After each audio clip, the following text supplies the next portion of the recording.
morning. Welcome back to this slightly later than midweek edition of Reaper Pro Tips with me, your host, Anne, Disembodied Hands Quindy. Justin and John, they're there somewhere hovering. Kiki is plopped in the hallway. Plopped. I think she's sulking because I put flea goo on her this morning. And although she got her heart guard treat with it, she nonetheless is sulking. So we do not have a Kiki this morning. Even all the times I'm saying her name has not summoned her. So maybe later we will, because I've kept the door open. So yeah, sulky puppy is sulky. Oh, and she absolutely does sulk, by the way. Absolutely. But she probably considers it a trick that I gave her a tasty heart guard treat and then quickly squeezed out a tube of flea goo between her shoulder blades. So yeah. Sulky puppy is sulky. So yeah, your Kiki sighting will have to happen later.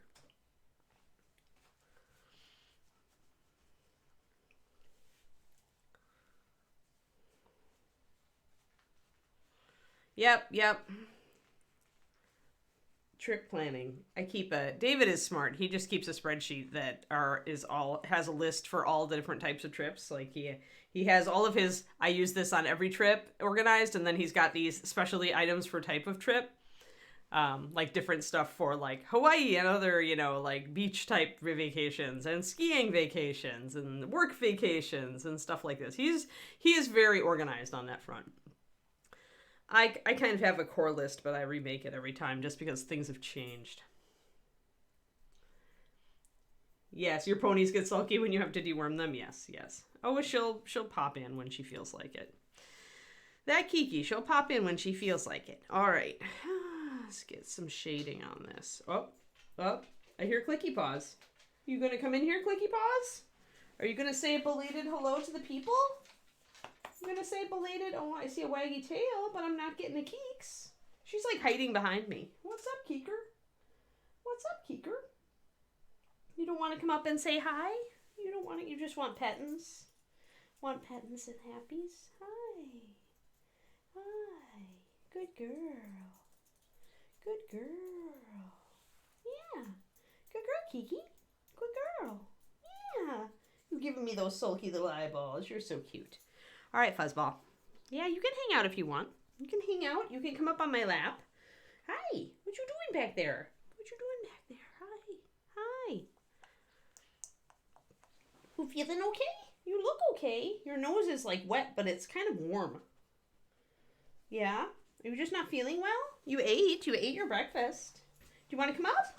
You do! Okay. We get a Kiki hello anyway. Good girl.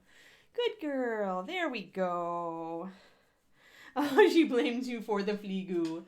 Yeah, do you blame Quindy? I don't think you blame Quindy. I think you're a good girl. Yeah. Do you want me to turn on the fan for you in the other room? Would you like some cool air? Yeah, is that it? Are you warm? It is going to be pretty warm today. Yeah, and we don't have AC. Do you want me to turn the fan on? I can go do that. You a good girl? She's like, I'm just looking around your kingdom, Mom. Just looking around your kingdom. Here, let's go do that. Okay? Here, come on. I'm going to go turn the fan on for her in the other room and see if that's what she wants. Come here, Bubs. I'm going to turn on a fan for you, and you can use it if you want to. There you go. Yeah, if you want the fan, you can have it. Yeah. There you go. And you got a chew and everything. There you go. Okay, Mama's got to do her work now, okay? Yeah, Mama's got to do her work. One day this shall be all mine. Yes.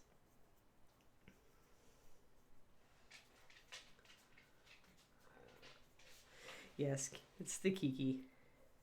She almost looked dignified there. That's the going joke with shepherds, is that the majestic shepherd that you see posing, and looking so noble is like the 10-year-old shepherd that is like, past all boisterousness. Kiki's like, I'm not that old. All right, Keeks, where's my creamy ivory? I was using creamy ivory for this. There it is. technically we could shade it with a bit of gnawed bone, but you see they're quite similar. And the thing is that once you thin down the gnawed bone, it's going to dry lighter, remember? And it's actually not going to be a very good shade for this, which is why I go directly down to something as dark as rich leather. I can always add a little bit of my creamy ivory into that to make it go better. Hello, Carinico. Carinico, I got my first goldfinch the other day on the feeder. Didn't stay long. Got scared away by Kiki and me accidentally, but I saw it fly in, perch on the feeder, peck a bit, and leave.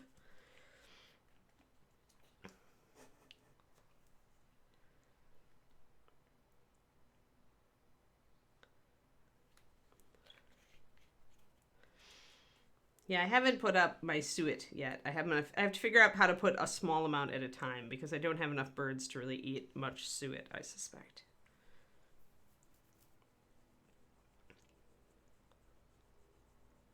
All right, so let's get this mixed up. And I'm going to do a 50-50 mix in the middle of these. So I'm getting my creamy ivory, my rich leather, and then I'm going to mix the two. About 50-50, I think, to start, and then I'll adjust. So today is an exciting day, also a trepidatious day. I am rewriting the finale to the second book. So actually the finale to the entire series. Since East of the Sun and West of the Moon are a duology, technically. So this is the big scene. The big scene. Or the start of the big scene. Technically the finale runs over like 2 or 3 chapters. Because you've got 3 characters, so it takes a while. Takes a while. So yeah, so that's my task for today that I must engage with after Kiki's walk at lunch. We'll see, Graniko. I hope so. I like having different colored birds at the feeder. And now I've had the big blue bird, and then I've got a yellow bird, and I have red birds because of the house finches. So I've got the primary triad of birds. I don't think it's possible to get the secondary triad unless I get hummingbirds, because they've got the green and purple. And I don't know that we have orioles near us for the orange. There are a couple other orange birds too. There, I'm going to put a little bit of russet brown in there too, just to tone down that the yellowness of the rich leather, just a little bit. Give it a little more brown. Yeah. I haven't seen any. I don't know that they're native, that they really are California birds, Pendrake, maybe more inland. I'm used to seeing them in the Midwest, and then we had all sorts of them in Texas. Actually, I would see cardinals on the regular in Texas. And bluebirds. We do have bluebirds around here, and I have seen one at the park just down the street.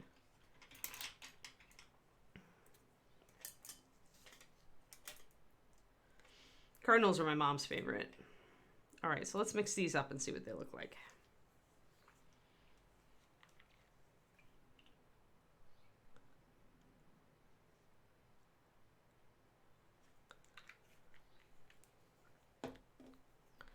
Yeah, I'm hoping to have a very productive writing day today so that I can, because if I can just get through this, then the rest of it is all just, the rest of the book after you're through the exciting climax is just tying up your loose ends rather than leaving them flapping. Nobody likes a loose end. Gotta do a little bit of mixing back in there.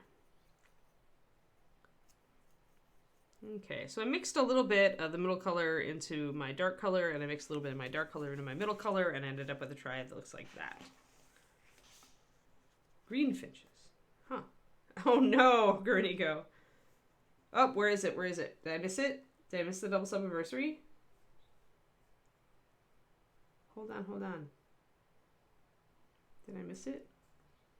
Oh, yes. Yes, I did miss it. Oh, and I missed one earlier, didn't I? Hold on, hold on, hold on. Yeah, Clavicus. I wanted to tell you, thank you for the resub, 38 months. And then, hold on, I've got crows. I guess for crows, we definitely must. Let's see if this Kiki summons a puppy.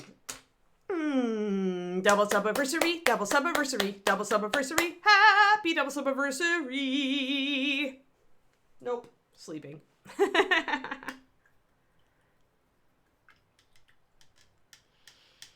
Yes, the kitties like the song. Kitties like the song. Kiki's like, what are you doing, Mom? What are you doing?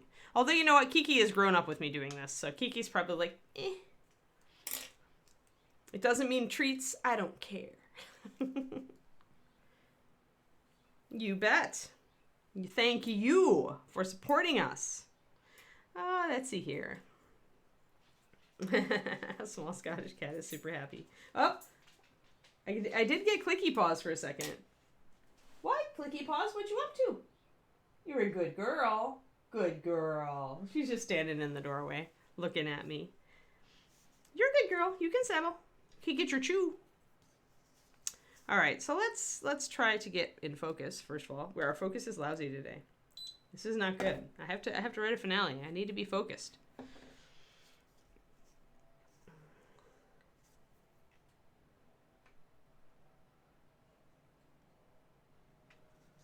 Yeah. Let's get a little bit more shadow up under here. A little bit there. A little bit down the sides. A little bit under the laces. I want a little bit of shading in here. Because the laces should cast small shadows. And then I've got kind of a very shallow fold here that I'll just blend in a bit.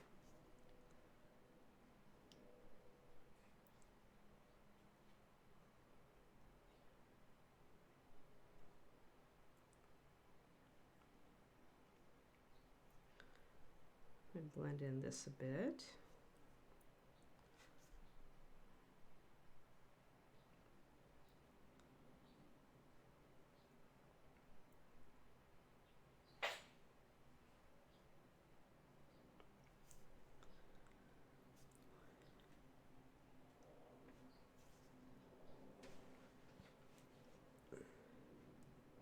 Ooh, wax wings are so cool looking. We have them out here hypothetically, but I think they might be in parts of the because I have a California birds book, but some of them don't live in our area of California because California is so huge and we have so much varied ecology that just because it's a California bird doesn't mean that I'm ever going to see it here. But we're also on a migration path, so I'm interested to see if we get different birds in the fall and winter.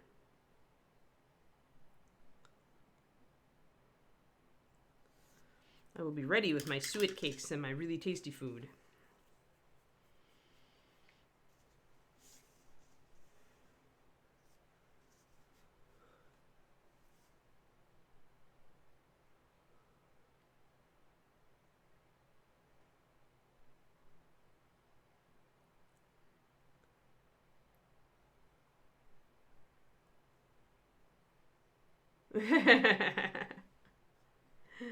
Yes, they all lived happily ever after. Except that is not that Shadow Raven is not a finale.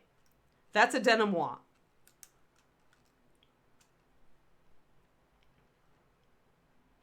The denouement being the little wrap up that gives you closure and makes you feel good. The finale is when all the action happens. Even if that action is just, big resolution, confrontation type stuff.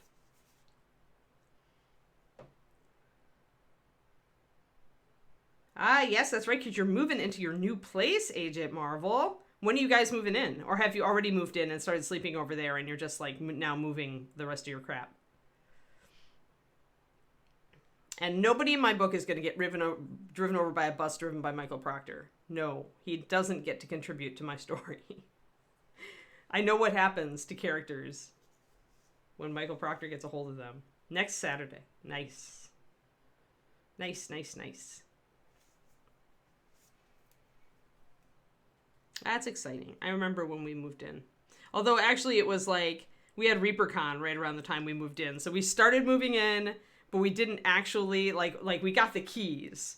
And we, moved a few things, but we didn't actually start living here until after we got back from ReaperCon. Which was just funky.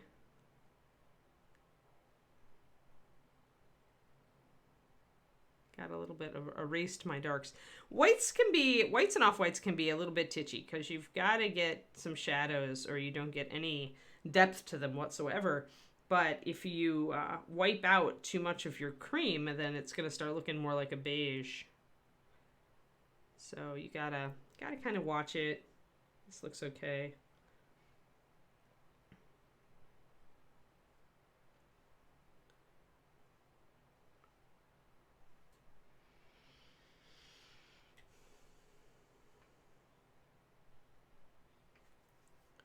Yeah, that's super exciting, Agent. Super, super exciting. Packing is a pain in the butt. Packing is kind of a pain in the butt, but it also can be very cathartic if you allow yourself to throw out stuff that you really don't need or give away stuff that you really don't need and haven't looked at in 5 years. I really have used my past several moves as purges. Opportunity to give away a lot of stuff, donate a lot of stuff, and throw out a lot of stuff.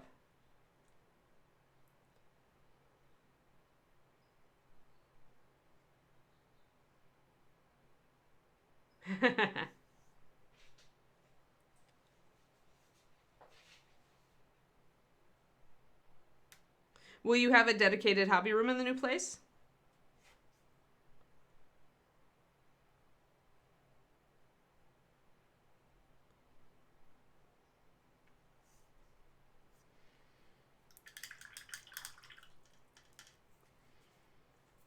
Awesome. Dedicated hobby room for the win. Like, serious. That's got to be exciting. That's really cool. Congratulations. I feel so good for you. I am happy. Happy for you. Dedicated hobby room is the best. Like, I'm in my happy place, I know, with both a dedicated office so that all my work stuff can happen in here and a dedicated hobby room. All right, so this is looking very nice now. I like this. You can see how the warmth kind of like gives the cream a little bit more depth and definition, which is great, as opposed to how flat it looks up here, right? So shading, more than anything, shading gives your work weight and volume. And so even if you're working with light colors, even if you don't highlight them, shade them, and you will see a difference. But obviously, you know, if you do like washes, you're gonna have to go and bring your colors back up after you do that, right? If you layer like this, then you don't need to worry so much about that. All right, I need a liner because there's a lot of little cutouts up here that I want to hit. So I'm going to grab my brown liner. Yeah, it's super cool that you're going to have a hobby room. Super, super cool. Although you'll still find, I mean, speaking as somebody who also has a husband who wanders around leaving things in random spots, you will still have to relocate orphaned items to the hobby room. But not as much.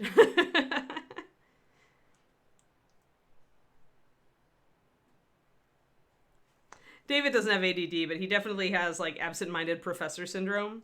Like he almost ended up in academia, and if he had been in academia, he would be that guy. He would be the absent-minded professor. And I don't mind being married to that archetype. I'm all right with that. Oh, interesting. Oh, because they cream. Yeah, because birds like fat.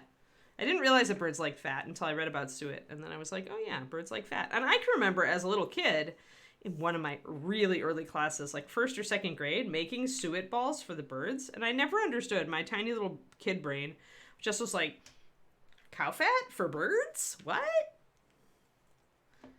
But yes, cow fat for birds. I can remember making those suet balls. It was for one of the holidays. I think it was one of our Christmas projects, pre-Christmas. Because, of course, in Wisconsin, it's ridiculously awful in the winter. Poor birds.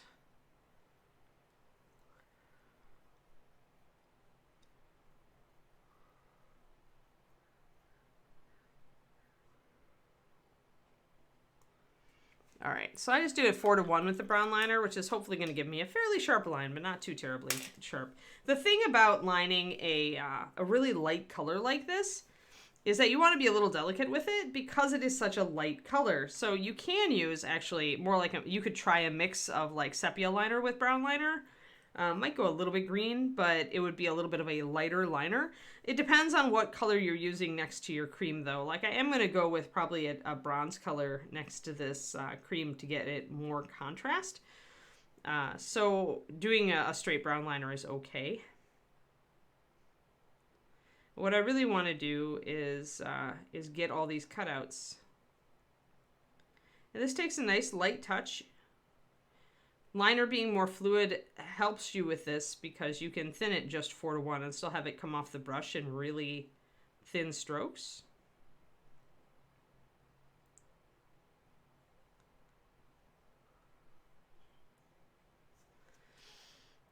So you want all those little cutouts to show. Everybody likes sunflower seeds, Pendrake. Everybody. Black oil sunflower seeds are like the tenderloin steak of the bird world. Like, okay, maybe not everybody likes maybe tenderloin, but a bunch of people. I think maybe we should say New York strip. New York strip is probably the more universally liked steak. I don't know. What is the most universally liked steak? What do you guys think? Like, I would say New York strip is like the most iconic. And it's certainly tasty. Like, for me, it's ribeye, but I tend to like a fattier steak. And I used to be all into tenderloins, but I'm not as much now. Yeah, filet. Filet is tenderloin. Legitimate fights over the bird bath. Wow.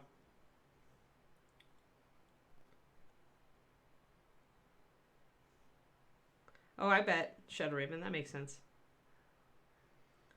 That's interesting. Prime rib is ribeye. Sirloin and rib and prime rib are very different cuts of meat. Sirloin's very lean, but still can be tender if you cook it right. And then prime rib is a totally different beast because it's essentially a ribeye steak that's just left on the rack. So multiple ribeye steaks. So yeah, so prime rib is ribeye. It's just a different presentation, different preparation. That's why I love it so much. All right, so let's do some shading up here on the sleeve. We've got some definition here. We'll keep going across the mini, but we'll start here. But yeah, prime rib, I almost suckered myself into buying a prime rib the other day because the grocery store that I love, our little local grocery store that has a really good butcher counter and fish counter, makes me happy every day. I just have to walk into that dang store and I feel happy. That's how you know it's a good grocery store. Because I just think about all the things I could cook. But they had really good looking prime rib, and I was like, you know, if it had been closer to my birthday, I would totally have gone in on that. Totally. But I feel like I need an excuse to make prime rib. It's my holiday food. I usually make it for New Year's. Yeah. See, I think 1.5 thick, Robin, but at least 1 inch. I'll give you that. I like thick steaks though, because I like the rareness. I do mind medium rare ribeye. But yeah, there was a lovely looking prime rib in the store, and I was like, ooh. But yeah, it's definitely a special occasion. Prime rib is a special occasion steak, even though I can make it and I make it really well. But it's just like, and it's cheaper when you make it than if you buy it, but. It's got to be a special occasion steak for me.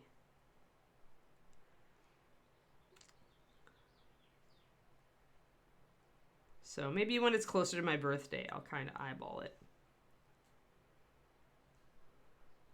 Ah, nice.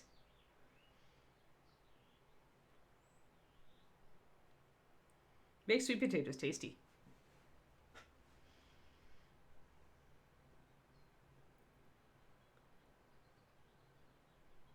Oh no, the crows were like, this rug is tasty. That's funny. Yo, dog father. We're talking about favorite steak. You know, I want to like tri-tip, but I've never had it done very well, so. And it seems it's, from all I've read and talked to people about, it's kind of a tricky steak to nail. Okay, so we've got some folds coming up here. I am going to use my liner mixed with my shadow color to get a little bit of a darker color for the actual fold at the elbow. So I'm just going to mix a little liner with my, make that kind of brown color there with my shadow color, which is the Rich Leather Plus Russet Brown.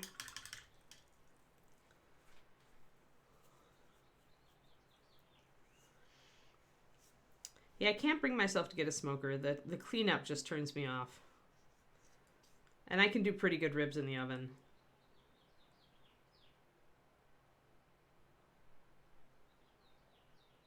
I don't know. Maybe someday I'll succumb.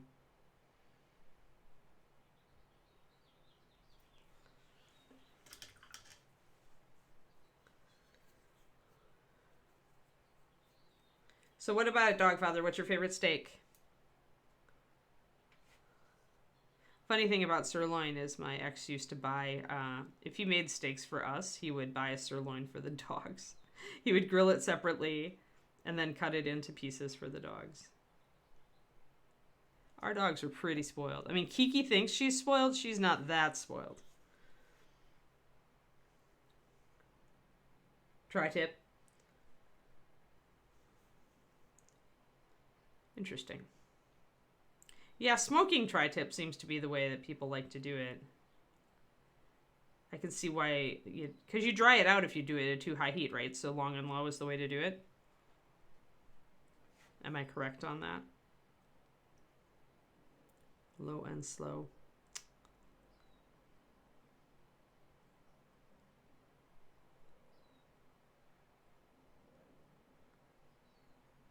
So I'm just blocking in more of these shadows on this arm. I just want it to really, want those folds to stand out.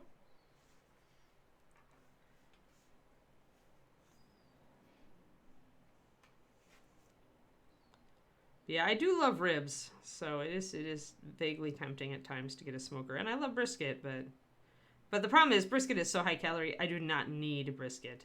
So giving myself the means to make good brisket seems like it wasn't good. It's not a good idea. Oh no, throwing my brush on the floor.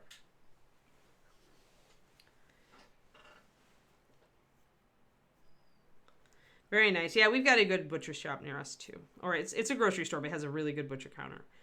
I haven't actually, I'm sure there must be an amazing actual butcher around here. And I've seen a place actually over on El Camino that does halal and actually has goat on the regular, which makes me want to go over there because I could actually try some of the goat curry recipes I've got. Normally I just use lamb with them, which is a perfectly okay sub, but I kind of feel like maybe I want to try some goat at some point. Since that's what you're really supposed to use. All right, I think we've got this kind of dressed up okay. So now we've got that, let's see, that brings in our folds very nicely, and most of it stays. Yeah, right. Yeah, exactly, Cornico. I have to look at what sort of lifestyle my various cooking appliances enable.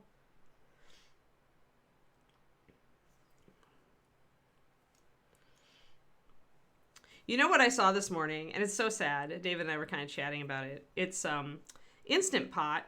Long ago, before the pandemic, Instant Pot got bought by another company, and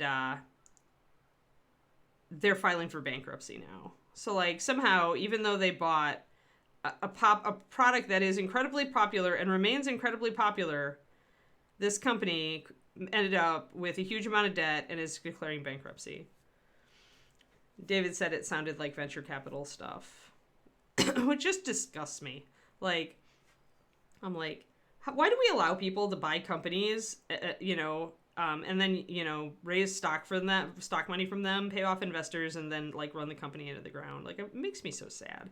I like my Instant Pot. Like, I don't use it a ton, but I'm glad that it exists and that pressure cookers were repopularized because they really do make things, really a lot of things very easy.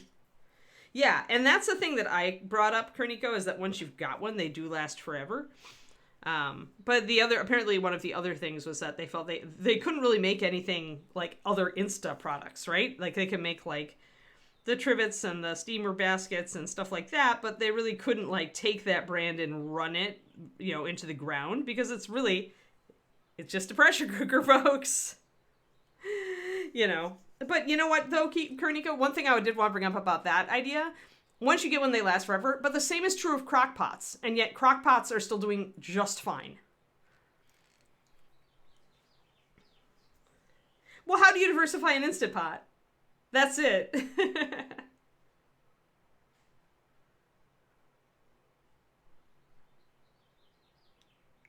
Griddle top. Yep. Mm-hmm.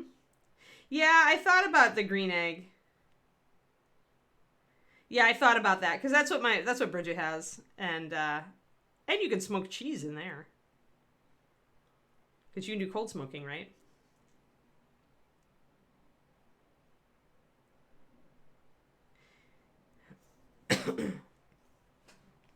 Well, they don't call it corporate rating anymore, Twisted Oma. It's much more, unfortunately, much more standard now. But yeah, it's sad though. It makes me sad. When it's a product, when it's a brand that I like, to see it treated that way, it's just like, you just kind of facepalm and say, you people could not make money off of Instant Pot? Seriously? Getting a little bit of throat irritation. I bet it's allergy time. Quindy, take your pill. I'm going to close this window and see if I feel a little bit better. If not, I'll take a Benadryl. May have done the harm already. Nope, Instant Pots are pressure cookers, and crock pots are slow cookers. You can slow cook in an Instant Pot, which is actually why I bought one. I was like, I don't know if I'll use the pressure cooker function, but you know, my slow cooker ceramic pot cracked, so I needed a new slow cooker. And so I was like, well, I'll grab an Instant Pot because it can do more. And lo and behold, I use it as a slow cooker like once, and I use it to pressure cook a lot more. Because in a lot of Indian dishes, pressure cookers have been mainstays in Indian kitchens for a very long time. Because when you're using a lot of goat and lamb and meat that you need to break down, you can do it a lot faster in a pressure cooker.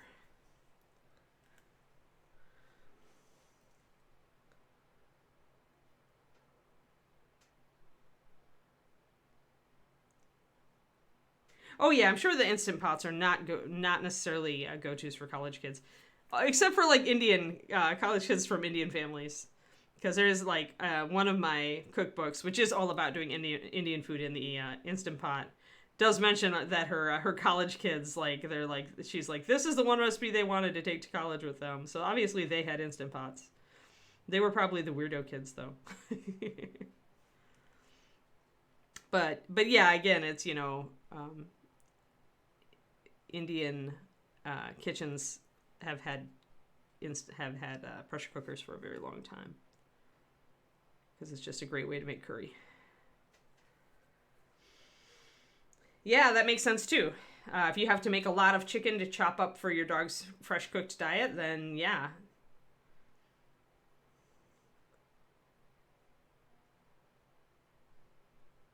Yeah, that makes sense, Quindy. Never used it for slow cooking. The only time I used mine for slow cooking is once when I made duck broth out of my duck carcass.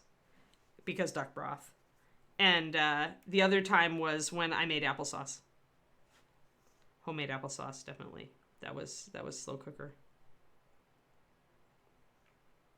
So on the underneath the arm, we're mostly going to shade it down. Yeah, bone broth, like I said, like my duck broth, yeah. Yeah, I mean, curries are just like... the thing with curries is to understand not to over fry spices, and that you do fry the whole spices at the beginning. But some spices, a lot of curries will actually come together in a surprisingly fast amount of time on the stovetop. And part of the reason for that is so the spices, you know, don't overcook. So you do want to get a good cookbook or find a good Indian blog that'll tell you, and usually the recipes will say, put in the whole spices, stir them out, give them a few stirs, then put in onions, then do X, then do that, then you add your turmeric, then you do this, then you add your other spices. You know, it should lay it out pretty well. And there's a lot of good recipes online nowadays. I found a really good one for a chicken curry I was looking for a good generic Indian chicken curry recipe, and I found one that tastes just like there was an Indian and a biryani place on downtown in Mountain View that we used to go to that closed. But this chicken curry I found tastes exactly like their chicken curry, so that made David happy. He could still get the chicken curry he loved. So I'm going to leave a little bit of that cream there just as a little bit of highlight, but I'm going to mostly shade this in.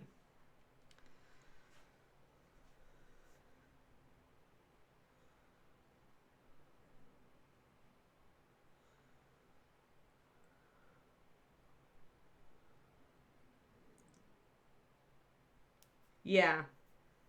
Yeah, 3-pronged plugs, yep. Yeah, a lot of the Indian curries will actually come together really fast. I think the fish curry that I like to do comes together in like 7 minutes. Like the biggest thing is just prep time, right? Because you're going to be chopping up onions. But if you have a food processor, you can dice your onions super fast. Most of the time, I kind of like the chopping process. When I cook, I like to kind of it's ruminating time for me. I kind of think. I like to kind of just relax and enjoy the process, so I don't often use my food processor. But you could if you wanted to do fast food. But yeah, curries are a really good thing to add to your repertoire. They can be quite healthy. You can make them as bad as you want, but...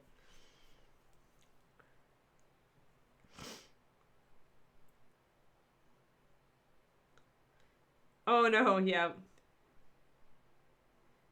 Totally forgot the Euro plugs were different. Yep. Makes sense. But yeah, I was surprised actually. I was thinking curries needed like hours of cooking. And then I got, I got into Indian food and cooking it, and I was like pleasantly surprised that it depends on the meat you use for the most part. Obviously, with goat and lamb curries, you're going to have to make sure that you cook it a little longer because it needs to be tender. But I've found that I can get around that by dicing it up into smaller pieces. I made lamb sog the other day. I thought, it's been a while, I should make lamb sog again. Which, if you're not familiar with sog, it's the greens. It's kind of usually use spinach and a mixture of other greens. So it's actually quite a healthy curry. But I usually make the lamb variant. It's very tasty. It's got a bit of creaminess to it as well.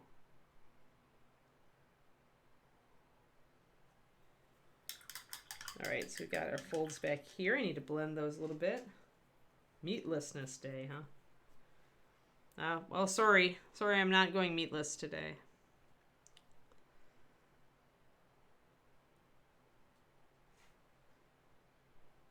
I mean, you can always try it. Just like with any diet, there are some people that going meatless works really good for. Like, there are just some people whose systems really don't react well to meat-based protein and who would be better on plant-based protein. So I would say don't knock it because it probably works really well for some people. I mean, just like keto, right? It's like keto works really well for some people, and low carb works really well. Like, I'll tell you right now that low carb works so much better for my body, like just in general, than any other diet. And I start feeling not well if I go too carby, like if we're on vacation and I carb up too much. After a few days of it, I'm like feeling ill. Yeah, Cornico, yep. Well, eggs are kind of on the border though, right? Right, at Agent Marvel, like technically they're animal-based protein, but not technically meat. Some vegetarians will still allow eggs.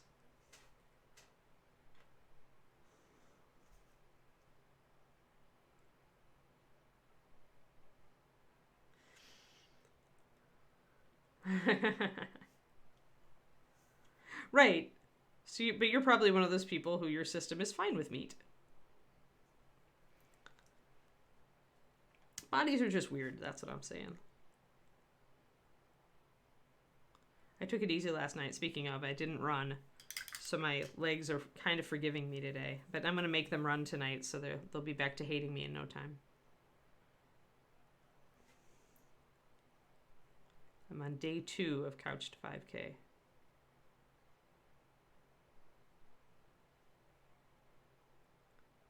You're only supposed to do it 3 days a week. Not that I'm trying to run a 5K, just that I'm trying to like get in better shape so that I can hike a little bit more without like being a total wimp. All right, there we go. So the top of the sleeve stays really bright because that's where the light falls. And then we've got our folds in here. High potassium, yeah. Fruits and dairy and avocado and coconut water. Dark chocolate. I also, when you go on keto, Twisted Oma, you have to you usually take extra potassium because you're having a lot of sodium. You're adding sodium to your diet because it's a very diuretic diet, and you just, you lose it, you jettison it with water. So you have to add extra potassium. So I learned all the potassium foods. Dairy doesn't work well with me, so I think the only thing I can still eat a little bit of cottage cheese. I have to watch how much I do, but I can't touch milk.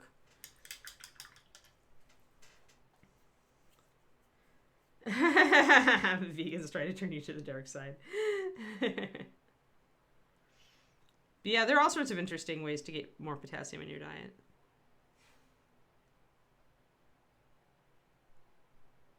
And most of us don't get enough of it. Most of us get way too much sodium and not enough potassium. Because a lot of the processed foods we eat are very sodium heavy. All right, so we've got that nice sleeve looking nice. Now we got our folds coming out.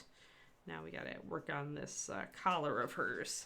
And I think I'm going to actually grab some NMM Gold Shadow and block that in real quick. Yep.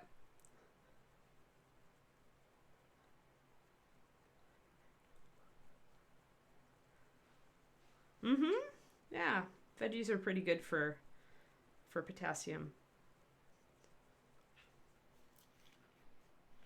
Yeah, bananas are the one that everybody thinks of, but even coconut water, if you want potassium without a lot of calories, coconut water has more than a banana.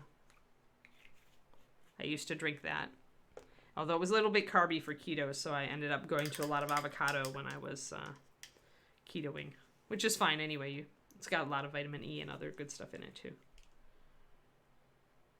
Just getting some NMM Gold Shadow here so that I can put in the border so I can just see clearer where my cream colored places are. Excelling Honesty Box. That's funny.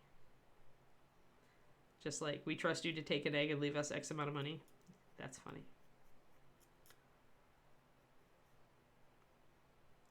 Well, maybe they have enough chickens that they always have extra eggs, and so it doesn't matter so much if somebody is dishonest, but it's still funny.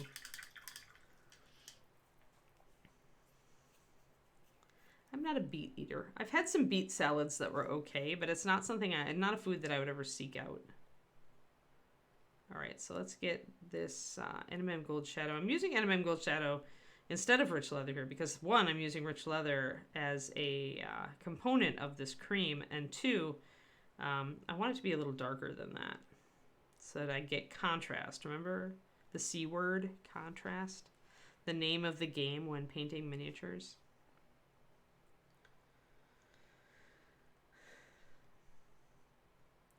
Oh, yeah. Yeah, but fresh eggs, really fresh eggs are so nice.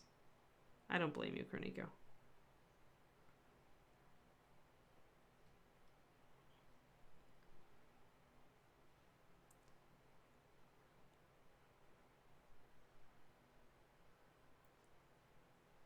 So we'll block this in.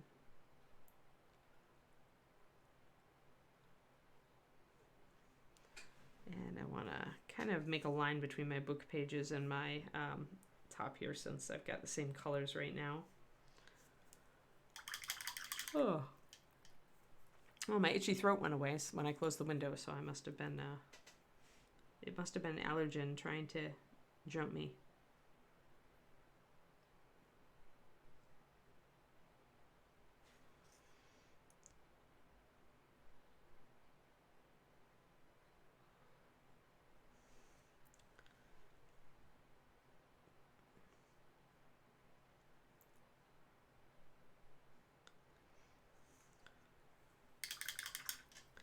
So Karnika, I've noticed something, because I started putting out, I had old cheap bird food, that like the first bird food that I bought that just had a lot of stuff in it that the little birds won't eat, like cracked corn.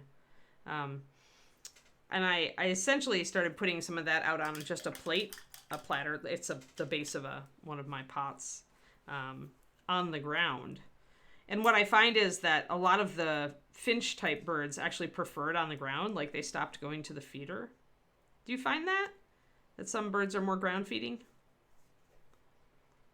And do you put out a tray, or do you just let them eat the stuff the other birds knock out of your feeders?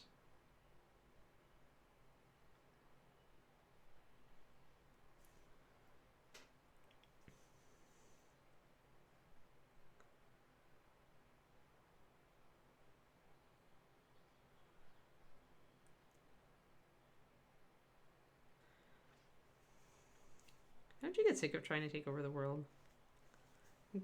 The world is kind of wonky. No wonder you're dizzy.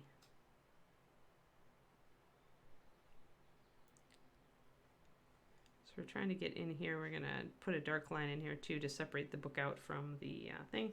Luckily, there's a lot of actual little like kind of ornaments here on her, so all of the gold or bronze down here will help separate her collar from the book.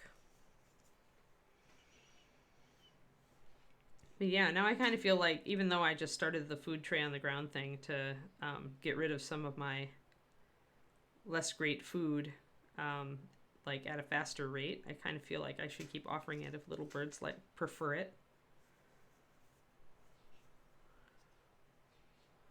Mostly it's my juncos. The house finches will go either place, although even they seem to prefer the ground one. But maybe that's so they can just pick through it easier. Maybe I should make the little ungrateful buggers use the feeder. They just want to pick out all the sunflower seeds anyway.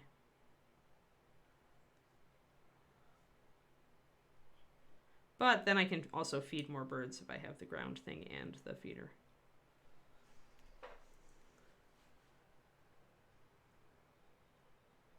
Ah, I see. Yeah, so you just let the other birds toss stuff on the ground and stuff. Yeah, I felt so sad for little nuthatch today. We have nuthatches, and I love them, the little acrobats. And they've been coming to the feeder more, and they love the peanuts. And one little guy, had a peanut today that was just too big for him, and he kept trying to put it between his feet and peck at it.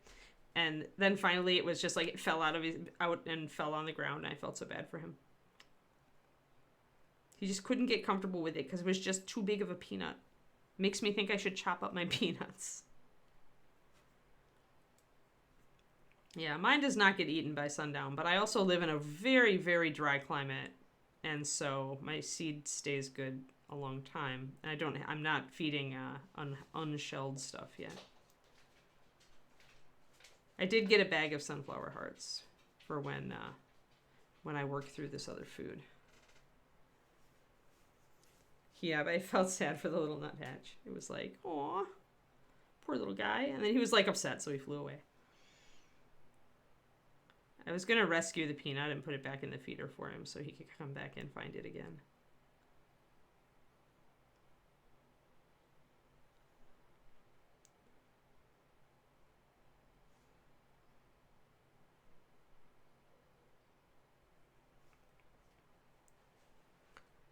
I'm having too much fun with my bird feeder, essentially.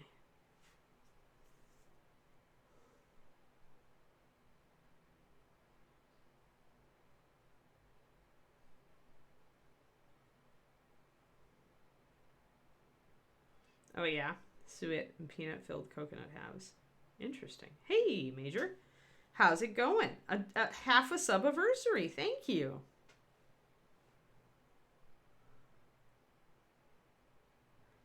No cardinals in California. Yep.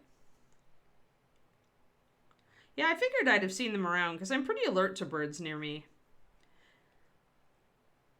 I'm wondering if the the weirdest thing is I have seen hawks in our neighborhood. Kind of worry for my little birds with the hawks there, but Only one has ever come into our yard. That was last year. Flew right over my head.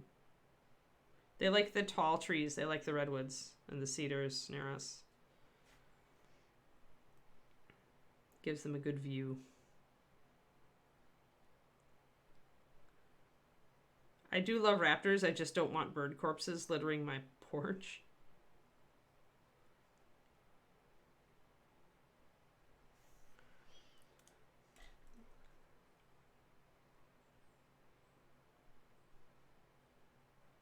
Yeah, I figured. That's why I thought I would mix it in, but we'll see.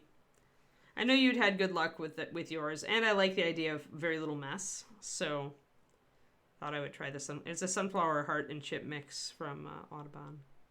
I found it at my garden center, and I was like, why not? I've been moving into spoil bird territory anyway, like slowly buying like better and better food. I'm almost through my first bag of inferior food, so then I can switch entirely to the really good stuff. Yeah. Our neighbor on this side had doves on her roof last year, but I haven't seen them since. All right, let's line this. I don't mind them, sagebrush. I mean, they're dumb. But they're pretty birds. I don't mind them. But yeah, we haven't had any show up on our porch. I have house finches, who I love. We have juncos, who I also love. The ones with the black heads.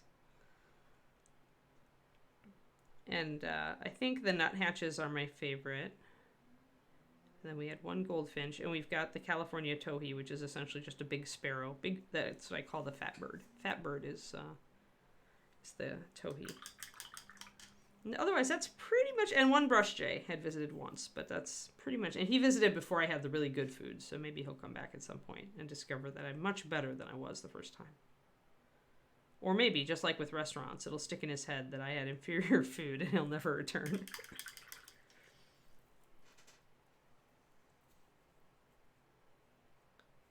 Oh, they sneak back in when you're not looking. Yeah, we'll see. Like I said, we do have hawks in this neighborhood, so it's possible they decided this was not a friendly neighborhood for them.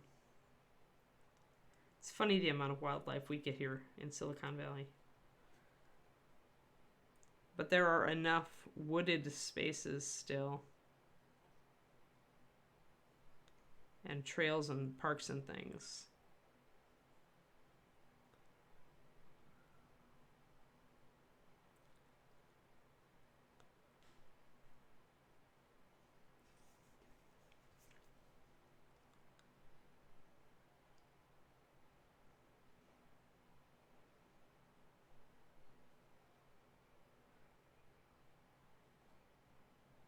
So when in doubt, if I have a very tiny little cutout point to do, like that little tiny speck of cream, I will try to make my lining go more onto this border part instead of being like down at the bottom, because I know that it'll be easy to wipe out this tiny little cutout of the cream.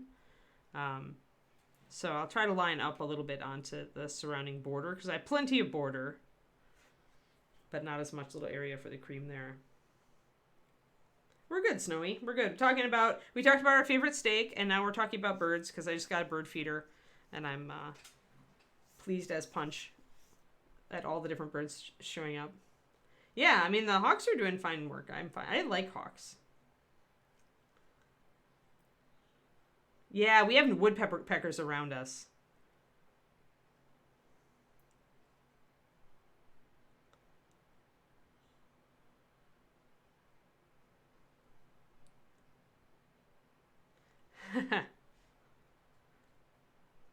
Yeah, we've got, I think it's Cooper's hawks we have here in California. I see them. I see them up in the tall trees.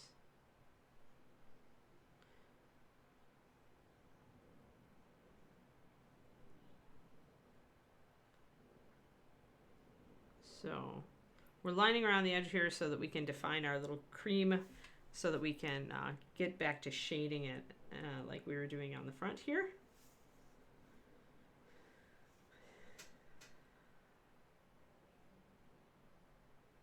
I forbid David from getting a tomato plant. Or I didn't forbid him, but I told him that he would have to take care of it, which is pretty much a death sentence for a tomato plant. So I will purposefully not water it because tomatoes are like a bad health trigger for me, and I don't want one. So, and he knows that he would just kill it. He relies on me to water his basil now, so I know that the tomato plant would also be let in, so I had to warn him, no, I'm not going to water your tomato plant. Sorry. Nope. So now he's just casting like wistful eyeballs at our neighbor, Debbie, who has a great garden in her back. I think she has raised beds. She was just threatening me with zucchini yesterday. But I like some grilled zucchini, so I'm good. Not good. Not good, Gibson. Health condition impairing. You can keep them. You can have them all. No tomatoes for Anns. I don't want to be back in the hospital.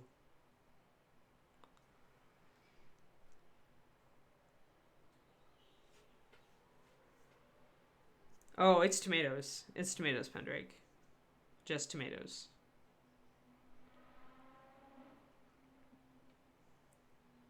The most I can do is like if there is a big pot of like stew or curry or something that has had just a tiny smear of tomato paste added, I can do that. Usually without too much issue. But if there is any substantial amount of tomato paste added, like I mentioned, beef stews tend to have a fair amount of tomato snuck in to give them some zing. Then it'll give me gastric upset, and if I persist, it will be very bad. Yeah, that is sad. Pineapple's good.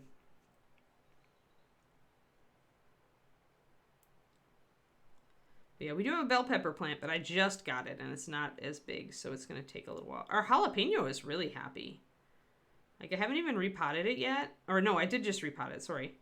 And it is like... It's like churning out. Like I have 3 tiny jalapenos that are growing on it right now. I think I'm gonna wait until they get red and then make a chimichurri. I love me some chimichurri.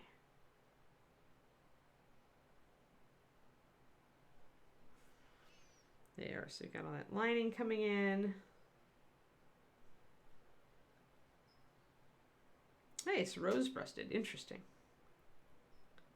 I hate Alfredo, Zachariah. I'm sorry. Thank you for the helpful suggestion. If I'm going to have a pizza, I want pesto on it. But then it's so high calorie. That's the other problem I have with pizza. 1, I have to find a gluten-free crust. 2, the gluten-free crust has to be low carb. 3, I have to not have any tomato substances on it, which for me means pesto or olive oil. 4, it's then so high calorie that I really can't eat it and enjoy it. Oh, you can do just olive oil, just like focaccia. Like, treat your pizza like that. Brush it with olive oil instead of a sauce. That works. Yeah. But again, like I said, the crust also has to be gluten-free, low carb, and it's just too much of a pain. Like, I just don't. I did not love pizza enough to really miss it. Like, I had plenty of it in college. I feel like I've had my pizza. I do not feel the need. Like, it's rare. Like, every once in a while, if I wander past, like, the aisle in the store that has, like, I used to love Hawaiian pizzas, and I loved hamburger pizzas, too. And I used to eat those when I was in school. So if I wander past that aisle and I see one of those, my old trigger brands, I'll get a little bit nostalgic for it. But that's like pretty much it. Because I look at the calorie and carb content, and I'm just like, nope. Nope. Nope. I'm getting pretty good at saying nope, which is good.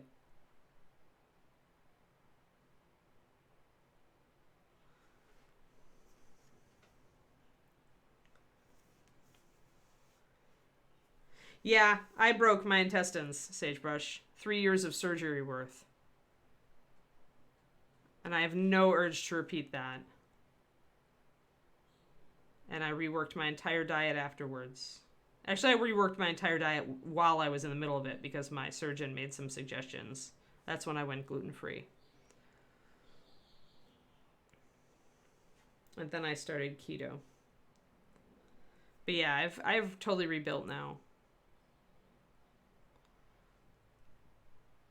But you know what? I feel like better and younger than I ever have. I was just thinking about that the other day. I was remembering how when I was in Texas, before I lost my weight, how hard it was for me to like get down on the floor with our puppy.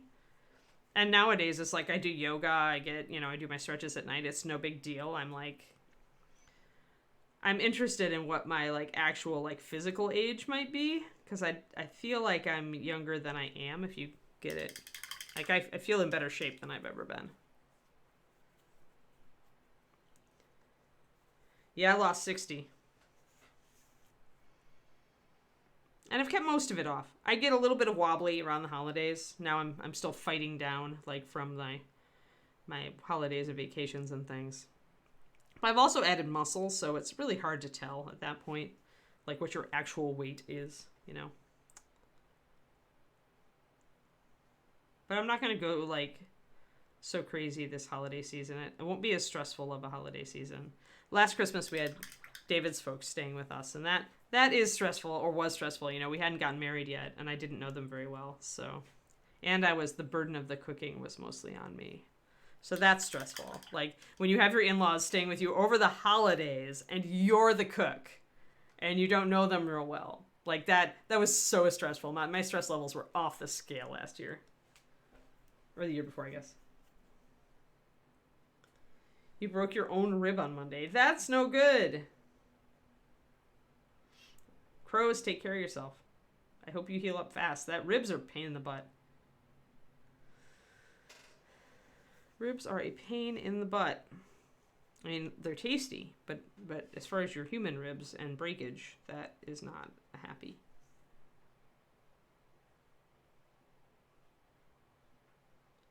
Yeah, I have worked pretty hard to get...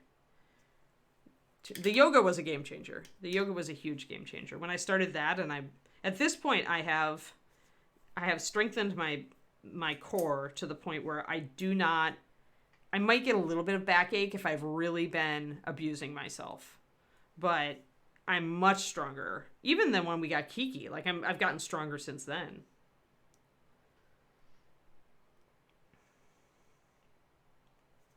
So that's gratifying. Yes, how did you break your own rib?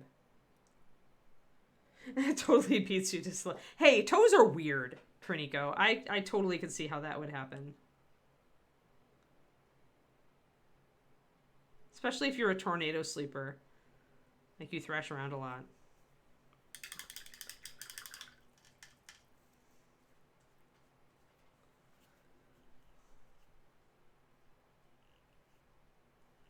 Oh, yuck, crows. Yuck.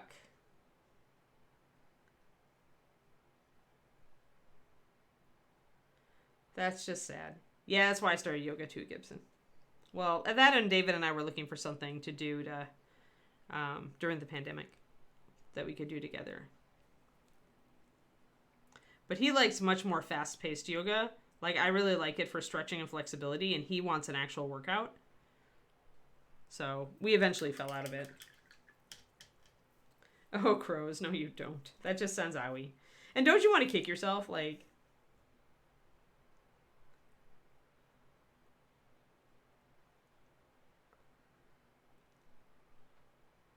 2,000 calories is a lot, though. And be aware, I don't know if you have a dietitian or not, Twisted Oma, but when you lose a lot of weight, there are several studies showing now that your body is more efficient at burning calories. So you may not need as many calories as you think. It's why it's so hard to keep weight off. Part of why it is that we feel like we can go back to our previous diet, but actually our body is burning the calories more efficiently. So essentially we can't have as many calories as we used to. Like, once I understood that, I understood why it was so hard for me why when I regained weight, it was hard for me to lose that 10 pounds. So now I'm trying to be real tight on my calorie budget, real mindful of it. That's crazy, Gibson. I kind of wish, and yet I don't wish. Because if I eat that much, I also don't feel good. So my body is, as I said, I wrecked portions of it. So I'm pretty happy. I sleep so much better when I eat less, too. But if you have a lot of physical activity, I can totally see. I used to be jealous of my military friends. Because they could just shovel it in. Like, they could burn 3,000, 3,500 calories a day, no problem.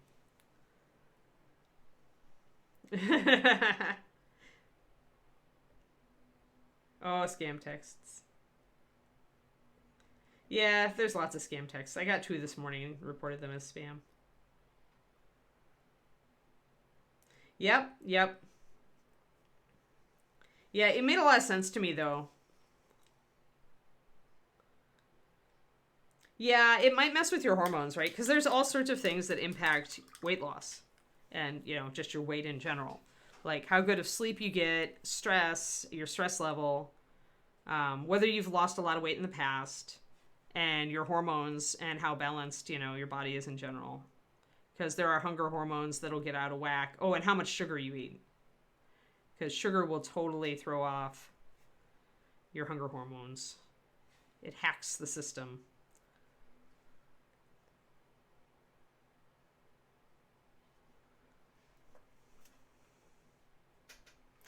Oh, and the other horrible thing that eating, I found out that, and Noom taught me this, so it's like there are studies behind it. But the other terrible thing about losing a big chunk of weight is that your body, not only does it get more efficient at burning calories, but food looks better to you. Like, it actually activates more chemical receptors in your brain to look at a sticky bun if you've lost weight, as opposed to if you've been a steady weight. Like, so it's totally like the world is gaming the system against us. Like, we lose 30 pounds or 60 pounds, and then suddenly everything looks better, and we have to eat fewer calories. It's like, yeah, it's terrible.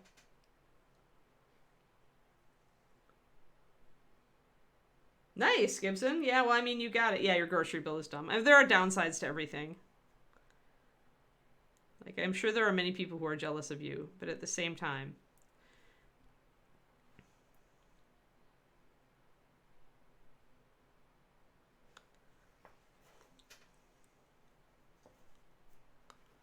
alrighty. Get a little bit more lining up here. I think I need a line right there. Yep. You want more food. Yeah. And it's your brain. It's chemical receptors in your brain that are more triggered by seeing the tasty food. So lately I've had to do a lot of out of sight, out of mind. Like, if we have a tasty food, I have to remove it from the front of our cabinet so I just won't see it. And if I'm going to eat, I try to get it all out and put it on plates, so that, and then put the rest of it back so that I'm not tempted to take more. Unless it's like a super low density food, like low calorie density food, like watermelon. I let myself eat watermelon. Melon in general. Red grapes. Those are lots of water and not bad for me. So it's my carb thing that I allow myself these days. Being low carb instead of keto. There we go. All right, so we've got we got an outline around the book so that we're definitely making a statement about that being separate. Lining there. Okay, now I can try to see. I don't have much room for shading inside of this collar. I have a little bit that I did back here, and I'm pretty happy with that.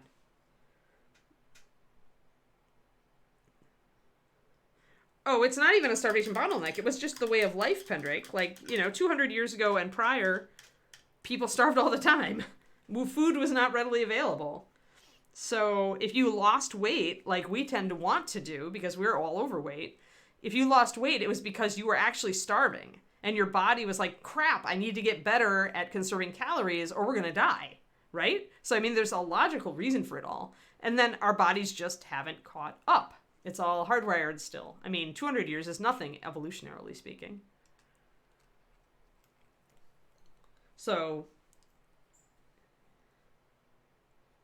yeah. Yeah, sugars can, yeah, that makes sense.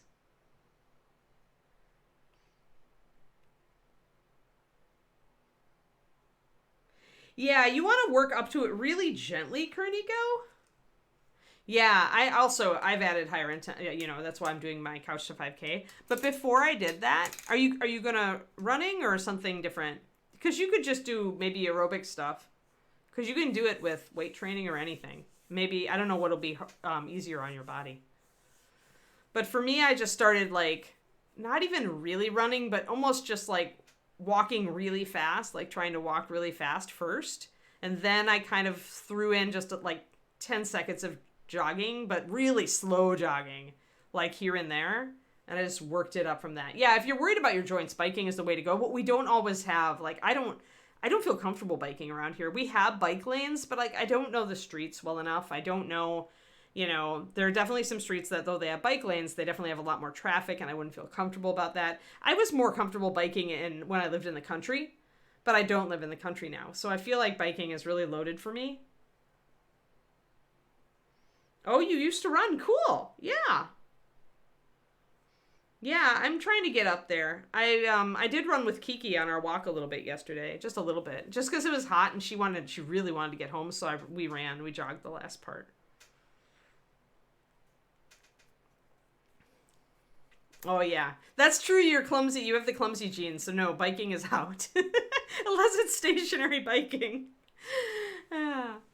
But yeah, maybe just try a teeny bit, just like slowly work up to it, Kerniko, and then once you're able to, like, for me it was like once I was able to really slow jog like down a block here, one of our city blocks, like then I started adding a little bit more speed, and then I finally added the couch to 5K, which is a minute of running, but really it's jogging as slow as you want, and then a minute and a half off.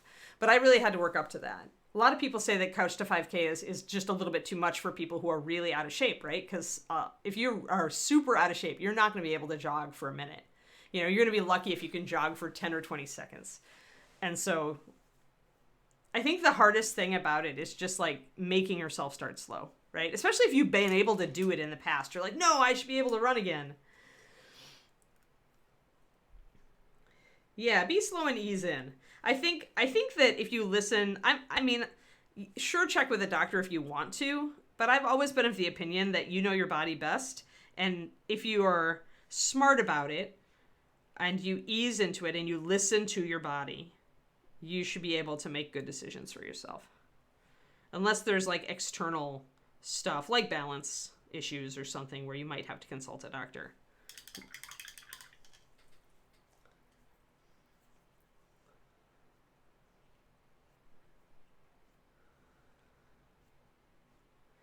Yeah, I mean, a lot of people really don't listen to how they really feel, right? They think, oh, I can just work through this, right? And I think that's where the trouble comes in.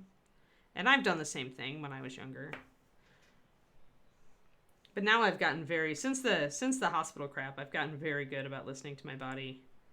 Because I had to figure out what was going on. So now I listen to myself if I don't feel good. But when I went running, when I did the first set of couch to 5K, it actually felt good. So, I mean, I was sore afterwards, but that's not a bad thing. But yeah, I'm here. I'm cheering you on, Kuro. Come on, let's do it. Yeah, yeah. Get out there and go for it. But get out there and go for it slowly. Slowly and carefully.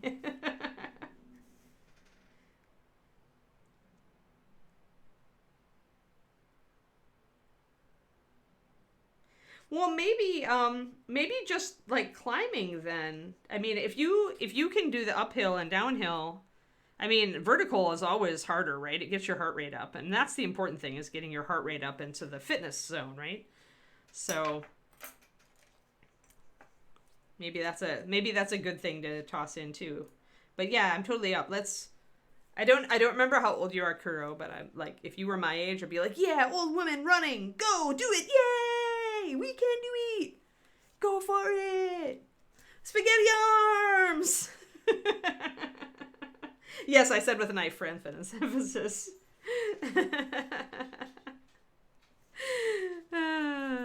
Oh, Kiki did spaghetti. Oh no, spaghetti arms got Kiki excited. You can come up. You wanna?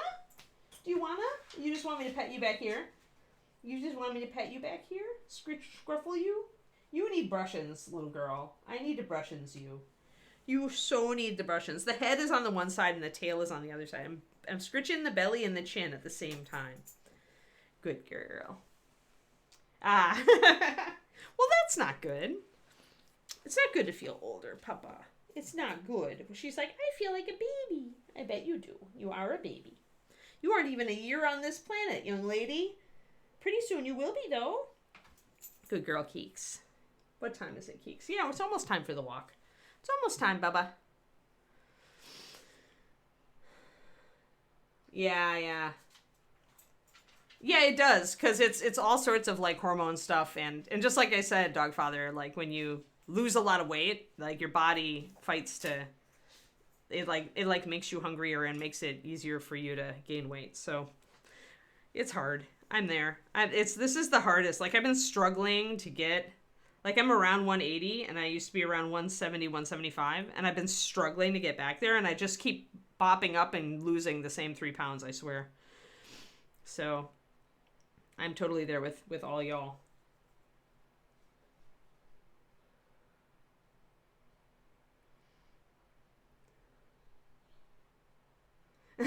Twisted Oma.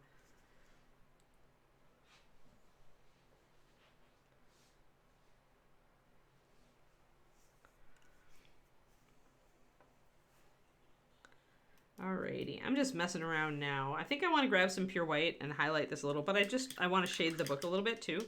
But I want to shade the book with a different color than the cloth. I'm going to be making these pages look a little older. I'm going to grab some of my NMM shadow. I'm tossing some brown liner into it to make a darker, more coffee colored brown. And then I'm going to thin that down. I want something more like a biscotti color when I mix the cream in.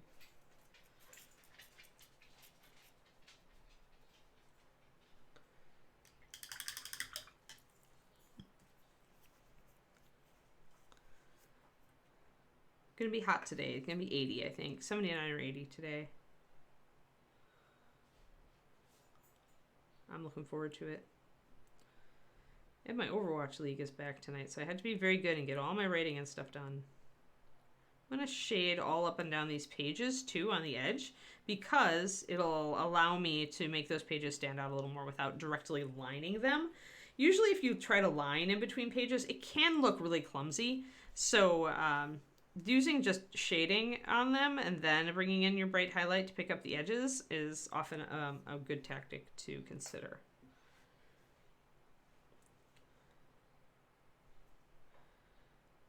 Well, I'd say no to bikes just because your balance issues.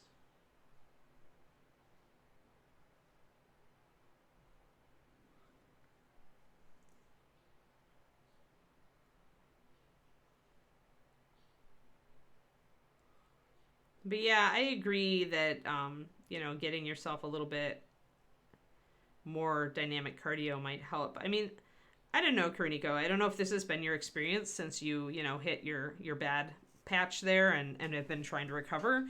But I always found that if I exercise, like if I got my heart rate up and got my blood moving, like my inflammation was much better, and that in general, like I would get over things faster. Like when I got a concussion when Blazy hit me, the Frisbee accident, the great and terrible Frisbee accident of 2017, maybe 2016. But yeah, when Blazy gave me the concussion, I found that I got over, like, I recovered much faster once I started just treadmilling again. Even, just made myself get on the dang treadmill at night.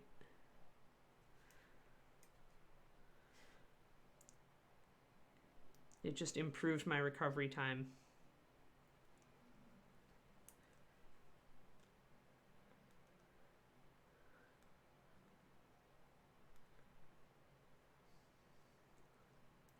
High impact means getting your heart rate up usually, Pendrake.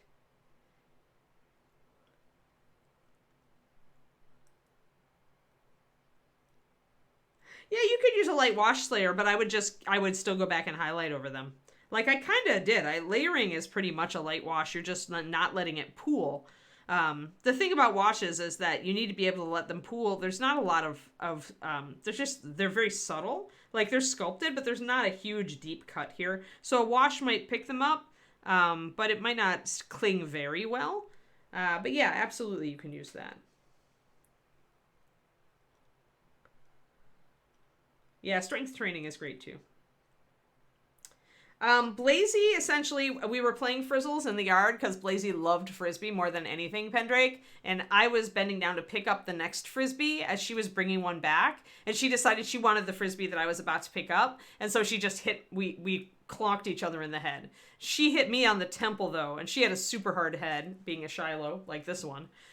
So yeah, 75 pounds, moving, hitting your temple is going to give you a concussion.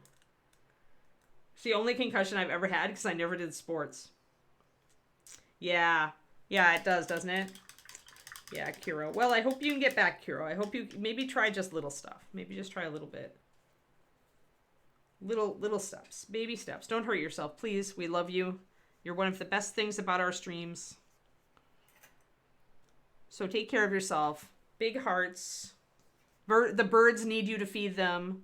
Small Scottish cat loves you. So, yeah. Go slow. Go slow, but do go.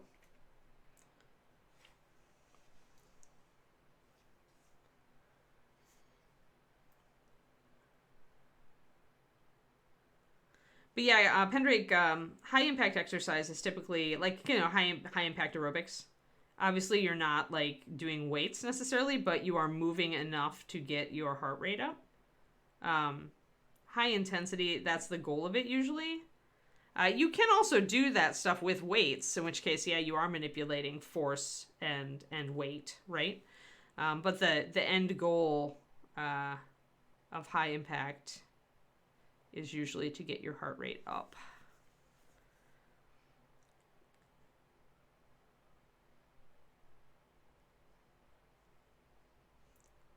For high impact interval training, it's going as hard as you can for as long as you can, usually at least a minute.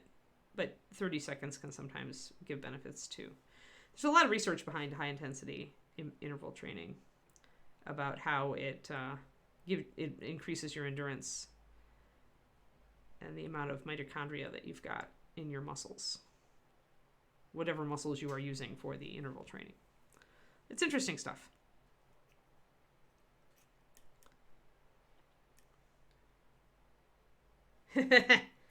No, Gibson. Oh no, he gets a bath. Oh no.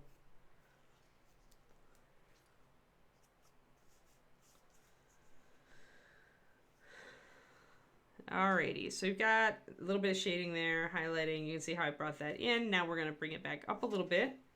I've got a couple more minutes.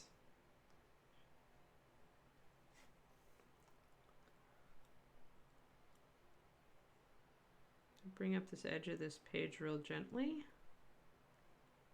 Again, this is brush control and really fine paint, and I have very little paint on the brush, but you can see how hitting that highlight along the edge of that page actually makes a difference.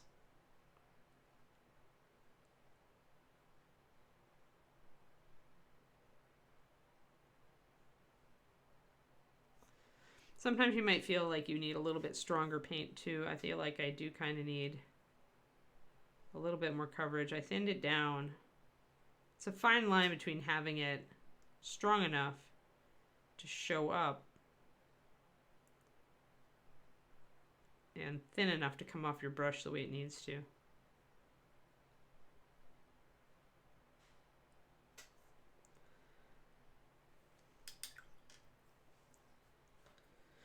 Yeah, but the key is to work out with it, is to work up to it, right, Dogfather? Like, I made myself do HIT the other night, but I worked up to it.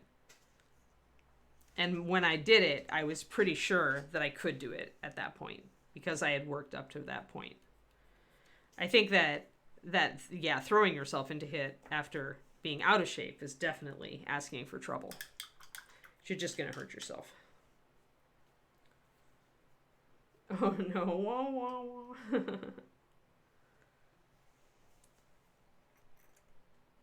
Poor little cat.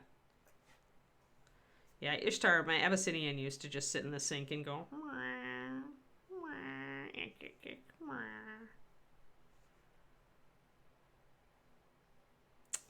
These pages are, there's only 2, so I need to be aware and careful.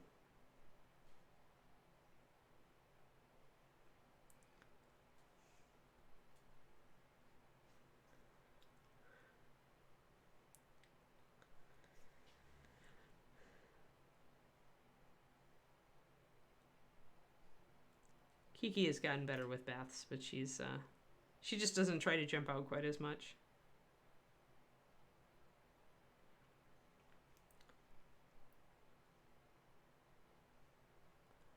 Alrighty, that curls up, so that's good.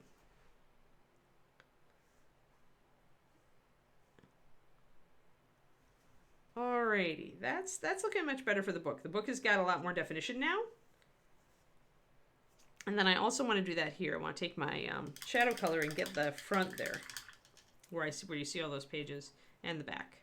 The back we don't have a lot of room.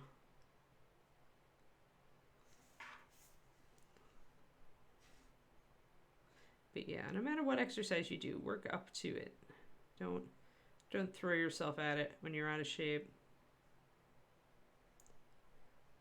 But yeah, I started doing the higher impact stuff just because I wasn't feeling, just like you say, Kuro, it doesn't do as much for you just to do the walk anymore, right? Getting the heart rate up does so much more.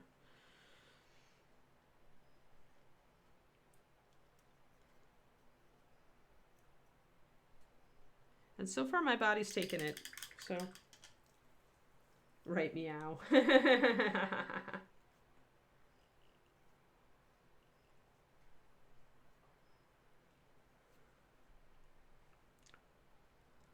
Strengthened my dark color a bit, kind of bring it more in. I'm so happy it's close to the weekend. And I have my Write Club this week. So I'm kind of hoping to I should get the book dangerously close to done by the end of this weekend.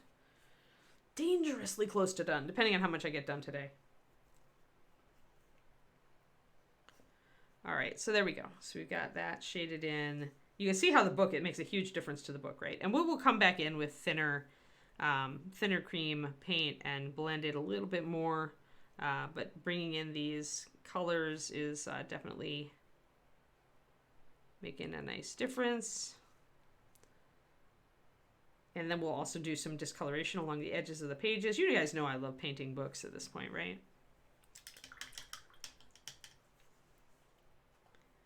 Yep, you have a great one too, Turgeon.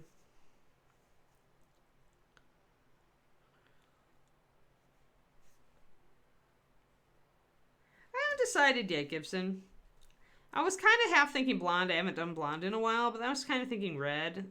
Her classic is brunette. Like a lot of painters have done her with brunette hair.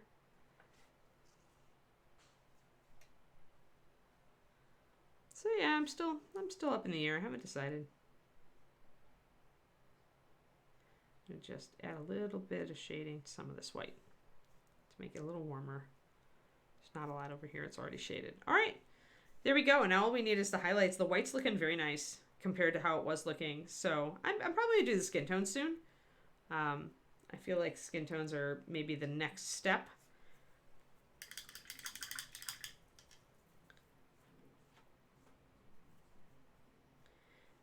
Yeah, Kroniko, I'm still on track. This is book 2. I'm starting to write the finale, rewrite the finale today. The first finale was I just didn't know how to end a book back in those days. So this is the big chapter. This is the big sadist chapter and Sola chapter, where everything hits the fan. There's a battle scene. There's a battle. 'Cause yeah, And yeah, so I have a lot. But my goal, actually, I moved it up, Kuro. End of August, I think. I think it'll be ready by end of August. Like before ReaperCon. Because somebody pointed out that my release date being like right during ReaperCon, probably not smart. So it'd be much better if I have my release date be like the 25th or 26th of August, and then I can actually bring copies of the new book to ReaperCon, wouldn't it? That would be smart, maybe. Maybe be smart. Then I might sell some. You never know. But yeah, so that's the dealio. Oh, nice, Gibson. Yeah, whatever. Whenever. Hey, the hardcover is pretty. I'm very happy with the hardcover. I'm so happy I bought one. I just need all my books in hardcover on my shelf. That's what I need. And also I need a new bookshelf now for my writing stuff. But yeah. So keep an eye. I'll keep you guys posted on here.